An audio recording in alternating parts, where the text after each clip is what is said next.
நேத்து ஒட்டுமொத்த தமிழகம் உற்று கவனிச்ச ஒரு விஷயம்.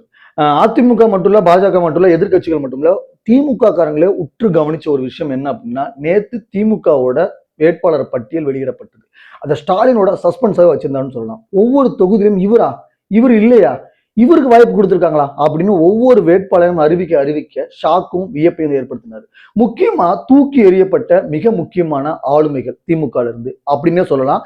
ஏன்னா அவங்கலாம் எம்எல்ஏ மட்டும் இல்ல, ஜெயிச்சது மட்டும் இல்ல, திமுகவோட பாரம்பரியமா அமைச்சராவோ ஏதோ ஒரு கேட்டகரியில ஒரு ஒரு போஸ்டிங்ல இருந்த நபர்கள் எல்லாமே தூக்கி எறியப்பட்டிருக்காரு ஸ்டாலின். அப்படி ஆச்சரியத்தை ஏற்படுத்தின திமுகவோட தேர்தல் வேட்பாளர் பட்டியலில் தூக்கி எறியப்பட்ட மிக முக்கியமான தலைவர்களை தான் நம்ம பார்க்க போறோம். அப்படி தூக்கி எறியப்பட்ட தலைவர்கள் யார் யார் அப்படின்னா, அதுல ஃபர்ஸ்ட் சொல்லணும் அப்படின்னா பொன்முடி. போன ஆட்சி காலங்கள் 5 வருஷத்துக்குள்ள நிறைய கான்ட்ரவர்சி விமர்சனங்கள் கேஸ் இருந்தா கூட பொன்முடிக்கு சீட் கொடுப்பாங்கன்னு நினைச்சாங்க. ஆனா பொன்முடிக்கு இந்த தடவை சீட் நிராகரிக்கப்பட்டிருக்கு. அப்புறம் கைத்தறித்துறை அமைச்சர் திரு காந்தி அவர்களுக்கும் சீட்டு வந்து கொடுக்கல. மூணாவது தான் ரொம்ப ஆச்சரியமான ஒரு விஷயம், மனோ தங்கராஜ், பால்வளத்துறை அமைச்சர் மனோ தங்கராஜுக்கு இந்த தடவை சீட்டு கிடையாது அப்படின்னு சொல்லிட்டாங்க. அப்புறம் ஆதிந்த திராவிட நலத்துறை அமைச்சராக இருந்த கயல்விழி அவர்களுக்கும் சீட்டு பறிக்கப்பட்டிருக்கு.